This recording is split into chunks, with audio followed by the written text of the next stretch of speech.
So if you love harder, will that make the other person love you more?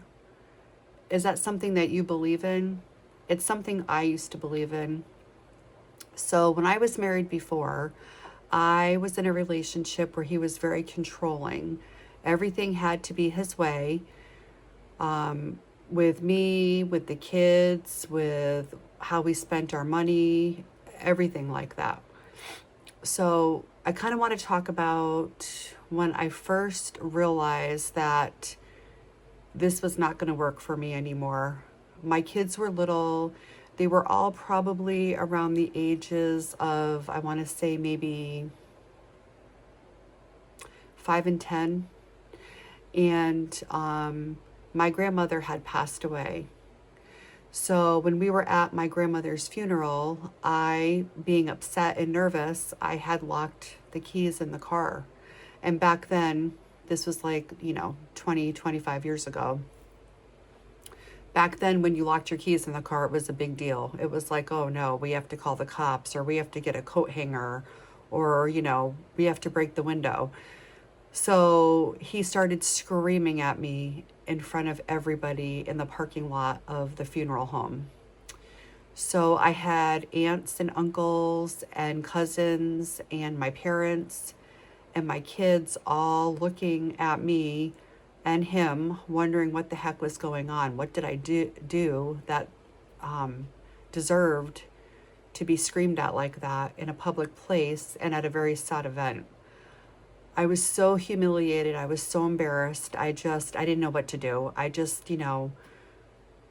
It was my fault because I locked the keys in the car. Because I did that, I took the burden and the brunt of it being my fault. So, I mean, I know now that it was not my fault, and he just had issues that he had to deal with, anger issues specifically. But on that day, I just kind of went with it. It was my fault. Of course, somebody helped us. Jimmy opened the window. I think we had to Jimmy it open and like slide it down at that point, and that's how we got the keys out. So when that happened to me, I was thinking to myself, okay, this is not going to work for me long term. But what can you do when you are pretty much trapped financially? Not that I didn't work and make my own money. I did do that. But everything that we had was based upon two incomes being maxed out to afford everything that we could afford. So that was a trap in itself because we both needed each other's paychecks to pay for everything. So that is really what delayed me filing for divorce and leaving him, because financially I just had to have a better plan. I just had to make future plans on how I was going to do that. So my question is, if you feel like you should love harder or more to make them love you, that's not true. You can bend over backwards. You can take the blame for everything. You can, admit fault. You can make sure everything goes their way. You can tippy toe around on eggshells, but ultimately, it's not going to, maybe for the short term, it will get you through something, but for the long term, it's not going to last. It's just a facade. It's just a lie. It's to hide it from your friends and family.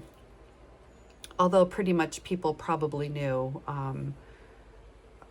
just by his behavior, that he wasn't, he wasn't happy, or we weren't happy. But you keep up the show, and it's a sad way to live. And I think a lot of people still do that nowadays. And maybe people are trapped financially, which I think that does happen after a while, after, being together for years. Everything you buy is based on two incomes, and you're pretty much tapped out. So it's not pretty, it's not fun, it's embarrassing. But you have to think to yourself, oh, well, I tried, I did my best. I have to do what's best for myself and my kids, and even for him, because obviously he wasn't happy either. So, you know, you just have to, I guess, have those conversations where you admit that you're not happy with each other, and just get the ball rolling. Just get out, get your plans made, file for divorce, and just move along, and worry about yourself, worry about your kids, worry about how where you're going to live that's affordable, and just go, move on. I guess it's just move on. Stop pretending, move on, because it's not worth it. It's just going to blow up in the end, like it did with me. After so many years of that, I couldn't take it anymore. And everything was a fight, everything was a confrontation, everything was walking around on eggshells. And it's just something that I really don't wish upon anybody. So let me know in the comments if this is something that you guys have ever had to deal with. I'm sure a lot of people have. I'm positive everybody has their own story to tell. But what are some things that got you through, and what was the aha moment that you had where you realized, this is just not going to work for me anymore? I appreciate you watching, and have a good night, and I'll see you in the next video. Bye.